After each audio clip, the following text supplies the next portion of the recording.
दोस्तों, आदाब। साथियों, सर्दी बहुत ज़्यादा है। सभी अपना अपना ख्याल रखें, क्योंकि अगर एक बार भी किसी को ठंड लग गई तो 10-15 दिन के लिए वो समझो पैक हो जाएगा। इसलिए अपना ख्याल रखना ज़रूरी है।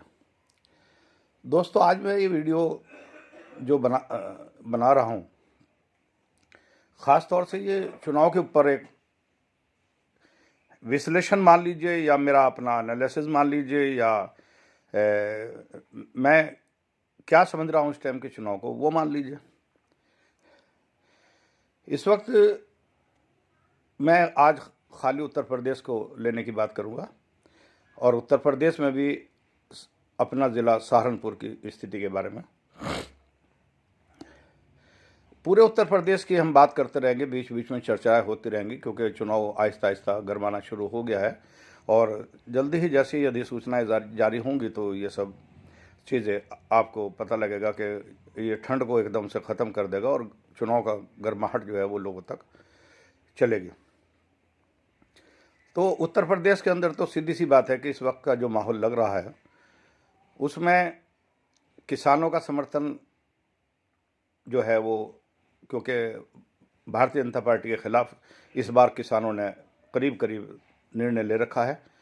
मजदूरों का भी यही हाल है, वो भी भाजपा के खिलाफ जाने की बात कर रहे हैं और यही हाल करीब करीब व्यापारियों में भी है, क्योंकि जिस तरह का और आम लोगों में तो आप जानते ही हो कि भाई माइनॉरिटी का तो रुझान पूरी तरह से अखिलेश के साथ है और दबे कुचले जैसे लग रहा है कि बहुत सारे लोग जो पूरब में, तो मैं अंदाज़ा मेरा है कि बहुत अच्छे बहुमत से आ सकती है अगर सपा के लोग मेहनत करेंगे।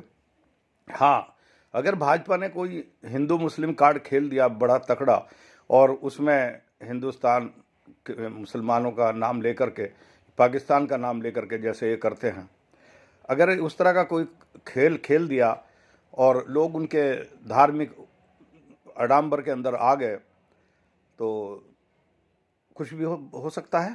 लेकिन अब क्या हालात लग रहे नहीं रहे, क्योंकि बहुत सारी चीज़ें एक नई तरह से देखने में आ रही हैं। जैसे मथुरा के अंदर हमारे हिंदू भाइयों ने ही उनका विरोध किया जो वहाँ पर कुछ गड़बड़ करना चाह रहे थे, और अभी ये जो दिसंबर 19 दिसंबर में जो 3 दिन का ये चला है धर्म संसद हरिद्वार में, इस पर तो वहीं पर वो राम सुंदर दास जी जो है मुंह पर ही उनको कह दिया, और उसके अलावा सब जगह पर हमारे हिंदू भाई भी इसका विरोध कर रहे हैं। ये एक अच्छी बात है और होना चाहिए। देखिए, भारत जो है वो एक ऐसा मुल्क है, जैसे एक चमन होता है उसमें तरह तरह के फूल हैं, तो सभी फूलों को फलने फूलने का अधिकार होता है और सभी की हिफाजत और सुरक्षा की जानी चाहिए सबके साथ में। तो अब आज मैं सिर्फ सहारनपुर में, और सहारनपुर की भी एक सीट को, क्योंकि हमारे यहाँ जो है 7 विधानसभा की सीटें बनती हैं, जिसमें सहारनपुर है, आपका भेट है, देहात सहारनपुर देहात के नाम से है, रामपुर है, और आपका देवबंद है, नकुड़ है और गंगो है। ये 7 सीटें हमारी हैं। इनमें आज हम सबसे पहले सहारनपुर की जो सीट है उसके बारे में। सहारनपुर से सीधी सी बात है, भाजपा का जो भी कैंडिडेट आएगा अभी उनका तय नहीं है, तो समाजवादी का तो संजय गर्ग रहेगा। इसी तरह से इस बार बसपा का भी अभी कोई कैंडिडेट तय नहीं है, वो जो भी कोई आएगा। लेकिन बसपा का इस बार मामला जो है कोई ख़ास नज़र नहीं आ रहा है कहीं भी।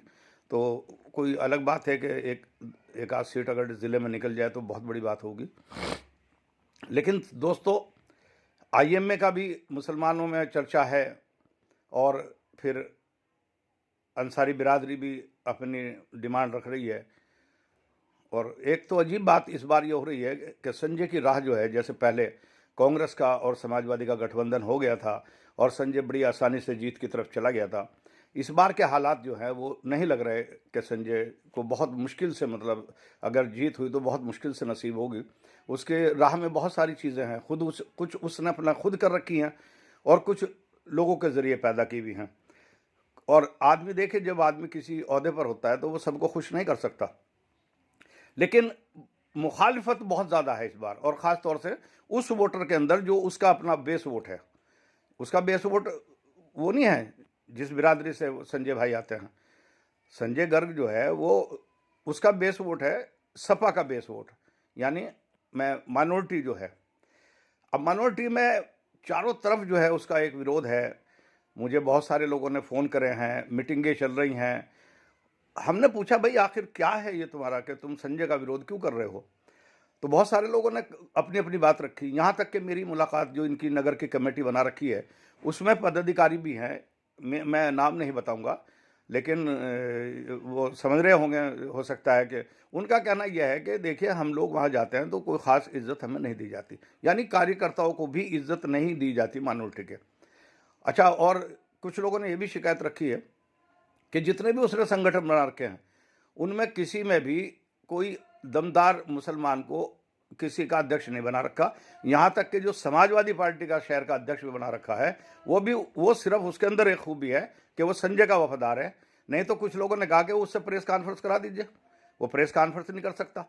उससे आइडियोलॉजी के बारे में पूछ लीजिए, समाजवादी की, लोहिया की और जयप्रकाश जी की क्या आइडियोलॉजी थी, वो नहीं बता सकता।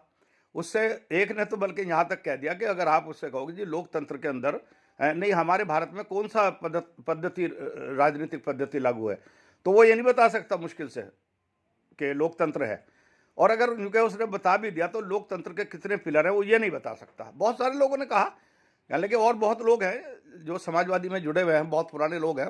तो लोगों की शिकायत यह है कि वहाँ पर जो उसकी वफादारी का दम भरेगा ना कि समाजवादी पार्टी का, तो समाजवादी पार्टी को वो इग्नोर करता है उनके मुकाबले पर जो उसके अपने वफादार हैं। तो फिर अब मीटिंगें भी हो रही हैं उसके खिलाफ, मुझे भी कई लोगों ने फ़ोन किए चारों तरफ से। हालांकि कुछ वो लोग भी हैं जो परंपरागत उसके विरोधी पहले से हैं, उनसे नहीं कोई ख़ास फ़र्क पड़ता। लेकिन जो समाज के अंदर इस बार जो चल रहा है वो अब अंसारी बिरादरी पूरी तरीके से बैकवर्ड के नाम पे आ रही है। और मेरी कल ही कुछ लोगों से मैं हालांकि किसी बिरादरी को मैं मुसलमानों में अच्छा नहीं मानता, लेकिन तेली बिरादरी से मेरी कुछ लोगों से कल मुलाकात हुई तो उनका भी कहना यही है कि भाई हम तो बैकवर्ड को देंगे क्योंकि संजय से तो हम निराश हैं। संजय जो है 80% से ज़्यादा काम जो है वो अपने उस वोट में कराता है जहाँ से उसे 5% वोट नहीं मिलता, उन लोगों में कराता है। और जो लोग उसे वोट देते हैं उनका काम तो कराने की बहुत बड़ी बात है, वो जाएंगे तो उनको इज्जत से नहीं बुलाता। हमने कहा भी अरे भाई बात करो उससे, वो कहने लगे जी आज तो चुनाव है, आज तो वो सब कुछ करेगा, लेकिन कल को फिर उसी तरह से बदलेगा। तो ये जो विरोध है इस तरह का, इस विरोध का मुझे लग रहा है कि इस बार संजय को भारी पड़ेगा।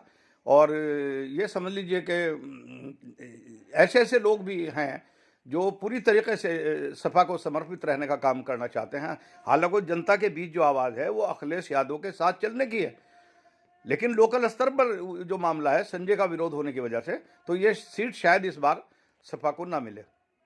तो इसलिए जो है इसमें जो है अगर सपा को ये सीट जीतनी है तो भैया तो अपना कैंडिडेट बदले, और अगर कैंडिडेट नहीं बदलते तो फिर कुछ इस तरह की चीज़ें करे कि जो उसका वोट जो है बाकी रह जाए। और ये भी हो सकता है कि भाई अखिलेश यादव जब ये, क्योंकि ये बात वहाँ तक जा रही है, अखिलेश यादव तक ये बात जा रही है कि आप इस कैंडिडेट को यहाँ से बदल दीजिए, कहीं और से लड़ा दीजिए। बहुत सारे लोगों ने ये बातें वहाँ तक पहुँचाने का काम किया है, बता रहे हैं वो सब लोग। तो मैं तो ये चाहता हूँ देखिए कि जो सच्चाई है वो आपके सामने रखूँ, और उस सच्चाई के हिसाब से जो है, क्योंकि हमने देखा है कि 2014 में भी ये जब हार गए थे बहुत थोड़े से वोटों से, तो उस वक्त भी जो है यही बात आई थी कि बलराम सिंह यादव बल्कि हालांकि यहाँ पर थे, उन्होंने साफ तौर पर कहा था समीक्षा बैठक में, क्योंकि उसमें मैं भी मौजूद था, तो उसमें साफ कहा था जी हम अपने वोट को मनाने में नाकाम रहे हैं और हमें हमारा हिंदू भाइयों का वोट नहीं मिल पाया। तो मैंने उस वक्त भी ये बात कही थी नेताजी से, नेताजी अगर ये सीट आपको जीतनी है तो आपको जो मुस्लिम वोट है उसको 90% तक लाना पड़ेगा। अब ये इस बात पे तो जोर नहीं देते, इस बात पे जोर देते हैं कि कौन मेरा है उसको बस्ते दे दो, उसे पैसे दे दो। ये चीज़ें अगर रहेंगी तो मुझे नहीं लगता कि इस बार संजय जो है वो जीतने की स्थिति में आएगा। हाँ, कोई चमत्कार हो जाए, मेहनत कर ले बहुत ज़्यादा और भाई भाजपा के खिलाफ ही हिंदू समाज में से वोट मिल जाए, जो सहारनपुर में नामुमकिन है। सहारनपुर में हमारा हिंदू भाई जो जो उसका बेस वोट है भाजपा का, वो अपना बेस वोट है, वो नहीं डगमगाता। तो इसलिए जो है ये चीज़ चलती रहेगी।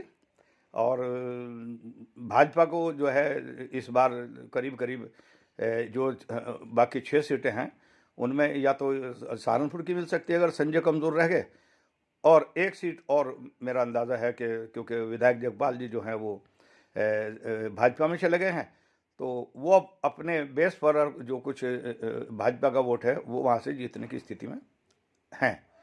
तो ये 2 सीटें भाजपा को मिल सकती हैं।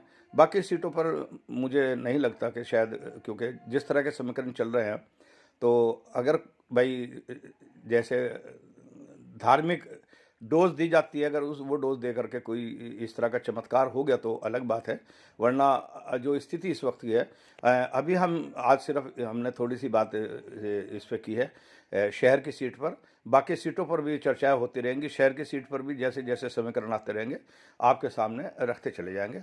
इसीलिए दोस्तों, आप जो है इस चुनाव में पूरी तरह से हिस्सा लीजिए, और जिनके वोट नहीं बने हुए वो अपने वोट भी बनवाएं, और वोट डालने पर जाएं ज़रूर। क्योंकि देखिए ये चुनाव जो है ये हमारा पर्व होता है, इसमें हमारी जिम्मेदारी बनती है वोट डालने की। वोट हम ज़रूर डालें, आप किसी को भी वोट दे सकते हैं, वो आपका इख्तियार है। आप पर किसी की कोई ज़बरदस्ती या कोई पाबंदी नहीं कि आप उसको वोट देंगे, लेकिन आप अपना वोट बनवाएं जिनके नहीं बने हुए, और जब चुनाव हो तो उसे वोट को डालने का काम करें, ताकि भारत में एक मजबूत सरकार मतलब उत्तर प्रदेश के अंदर बने, और जब जो हमारा भारत के साथ साथ उत्तर प्रदेश भी पूरी तरक्की की तरफ जाने का काम करें। दोस्तों, साथियों, खुदा हाफिज़, आदाब।